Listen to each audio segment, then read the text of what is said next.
What is happening, YouTube? It is your boy Motivator Carter coming at you with another video.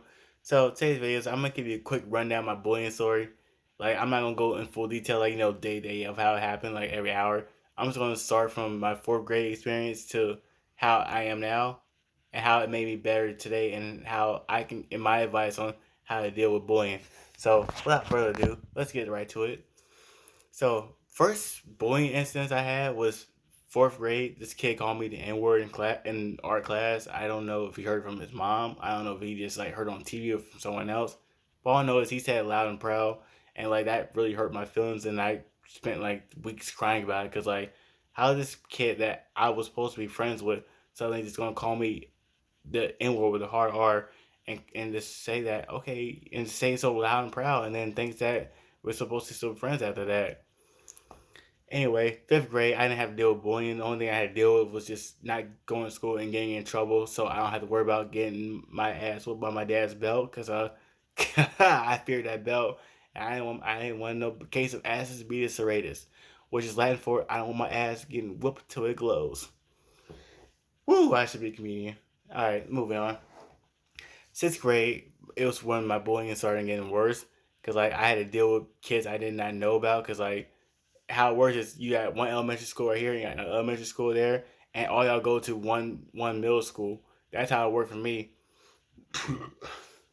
And I went to this elementary school, and this elementary school right here came there, and all this made one big middle school. And what happened there was these kids from that said elementary school started, influencing the friends I had from this school, from this elementary school, to turn against me and go on their side. And because of that, I started losing friends to the point where I only had two friends left, which I could barely be around because unfortunately they started, started looking at me weird, pulling the shades down, looking at me weird, and talking about maybe I should go on to the other side because unfortunately, because they saying that you're weird, I should say that you're weird too, and that'll keep me from getting bullied, and unfortunately for you means that I lose you. So that's how it was for me, and like I lost a lot of friends to that, and it came to head where I got such a stone at my neck, and I have a small little cut in my neck, which hurts, and then just after getting it.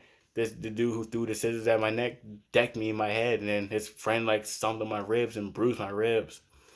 And that was work. And after that, I could not live that down because people kept making fun about that. They kept reminding me how I sounded, and I think someone recorded it like on those little flip phones because those little flip phones they still recorded back then. And I didn't have a phone at the time, so someone recorded it, and I did not know who, but I know a lot of people saw it, and I got made fun for it, and people kept reminding me about it. And also got made fun of for my teeth and like some pictures of some baby pictures. Like this is one picture like when I was in kindergarten, I was like this because like as you know I was very skinny. I was very skinny. Growing up, like I was like a walking stick skinny before I came Black Panther strong. Yeah, yeah, yeah. And I came Black Panther strong, and like I was getting made fun of for that too. So because I was so skinny, anything like cool hit me, I was shivering like a chihuahua. So thank God I don't have to go to that school for 1 year. So I moved to this other school, and I didn't. I relatively was cool with not being bullied for a little while, but it eventually got to the point where some people started saying, "Okay, now we know who you are. We're gonna start making fun of you because we see you hang out with a certain group of people." And it came to a head when somebody like decided it was a good idea to jump me. So I get jumped by like 4 or 5 different dudes, and like I get beaten pretty badly. And then the worst part is I didn't report it because I didn't want to look like a punk in front of these new people. So I didn't report it. So I spent like weeks being angry about it and crying about it because I basically said, you know what, I let them get away with the crimes, and I virtually just like opened them up to do it again whenever they felt like it. Eighth grade, I didn't get bullied like verbally. It was more like a cyberbullying because like somebody posted on Facebook like some horrifying things about me and like slandered me a little bit and made tarnished my name to the point where it became hard for me to like try to do anything like right with myself because a lot of people kept thinking that okay because this person said that on Facebook that it was true, which really made it hard for me like get through a day of school because now I walk around like, I try to be myself, and people just make fun of me for it, or they're just like looking at me, snickering and get snickering or giggling at me, or just like outright just like making fun of me on the side. If I walk away, I hear some people call me loser. They call me punk. They saying I'm worthless. I'm nothing. I never will be nothing. And this is where I'm gonna be at.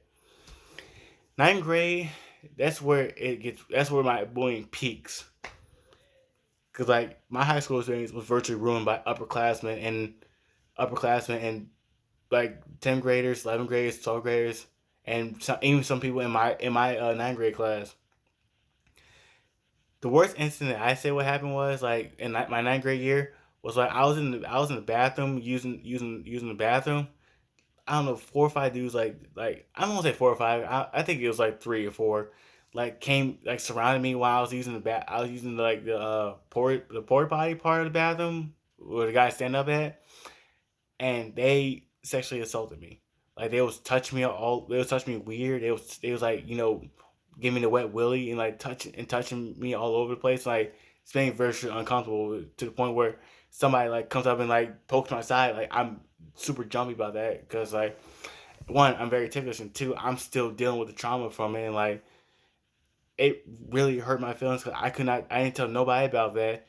I didn't even know who did it. I just know that they surrounded me, and like I was left on the bathroom floor for like an hour, just crying, and shaking in my boots because I hadn't I cannot believe that me of all people would get sexually assaulted by upperclassmen, and I'm 15 years old, and I couldn't tell my parents about this. I didn't even tell my teachers about it or nothing. I just held that anger on, and like just had it like I kept walking by and acting like nothing happened, but in truth, I knew what happened, and I felt bad for not telling no one because now I let them get away with it, and I now don't know where they are, and I can't stop them from doing it ever again. Uh, 10th grade, I say I got 10th grade. I won't say I was bullied badly, but I will say that I just kept getting made fun of in class in just one class in English class because I was the type of guy who was like starting to discover myself. I was like, okay, I'm sorry for the interruption. I thought my door was getting knocked on.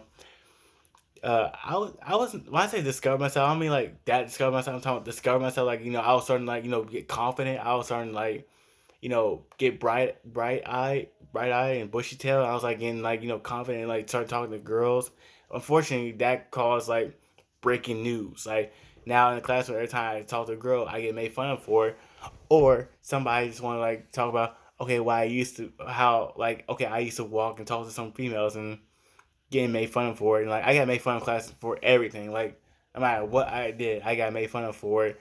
And I couldn't like I couldn't go to class. I couldn't be normal in that classroom now because everyone just kept making fun of me.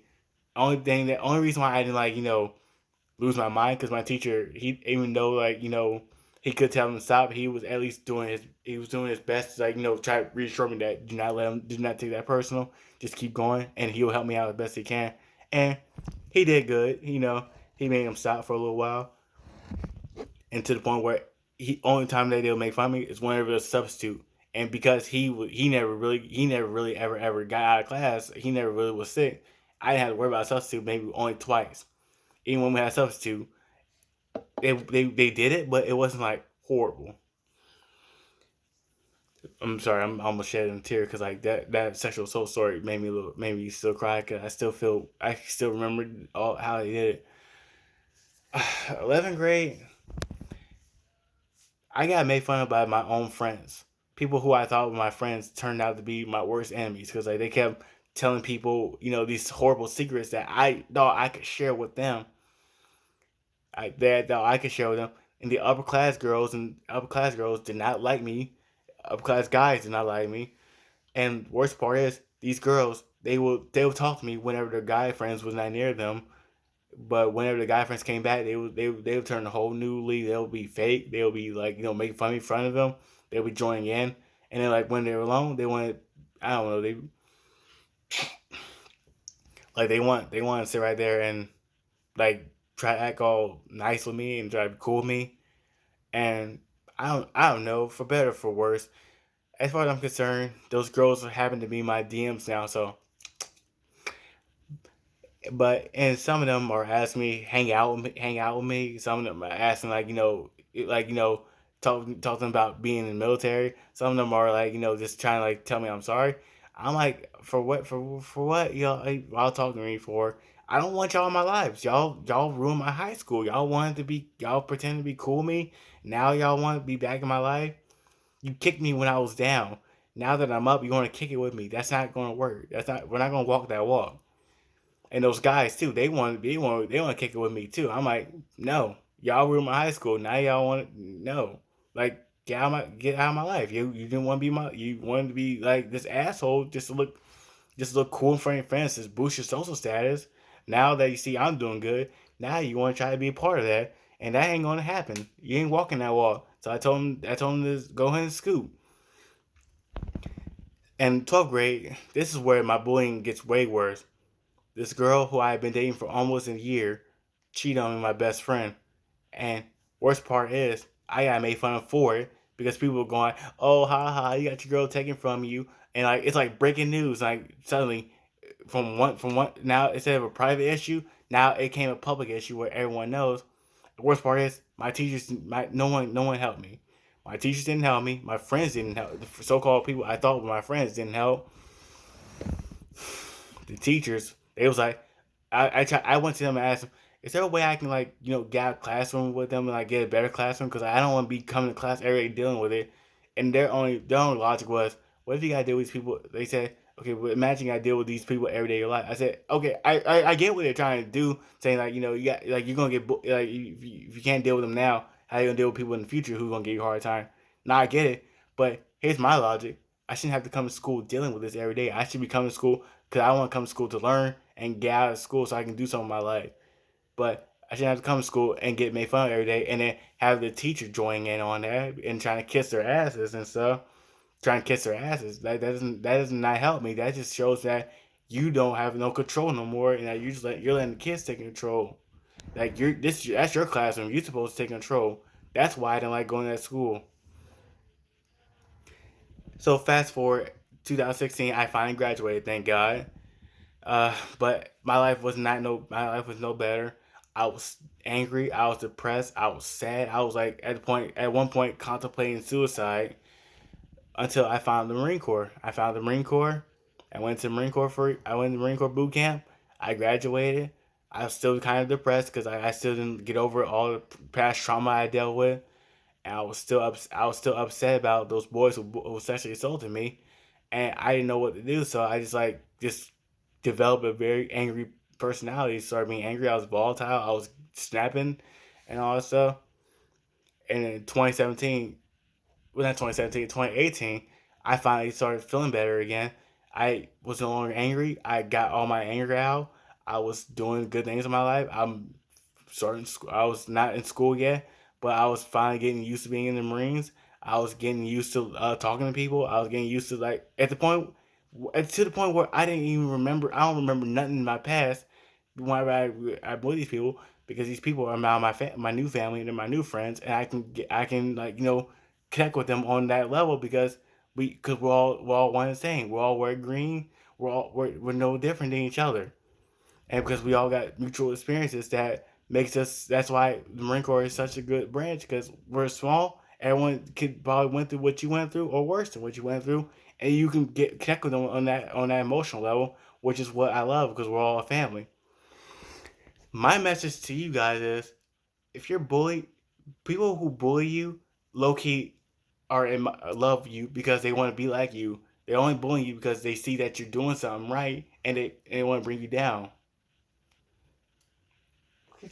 Okay, never mind. And they people who they want to bring you back down because they feel like that if they bring you down, that'll make them feel better. So here's my advice: never let nobody tell you what you are and what you can and can't do. Not even yourself. You got a dream, you go for it and you stick with it. Have a strong focus on what you want, and that's the key to life. Strong focus on what you want. You establish steps from taking that goal because you're fighting a giant called life. You can't defeat it, unfortunately, But you can. There's ways that you can. There's ways that you can stop it. You can stop it from knocking you down and keeping you down. And on that note, I just want to say this, guys. For all people who made my 2019 good, I very much appreciate all of you. I appreciate you for making my 2019 my best year of my life. I found my true passion. I know what I want to do with my life. I am prepared for 2020. I hope you guys are prepared for 2020 because my daily motivation is about to get stronger.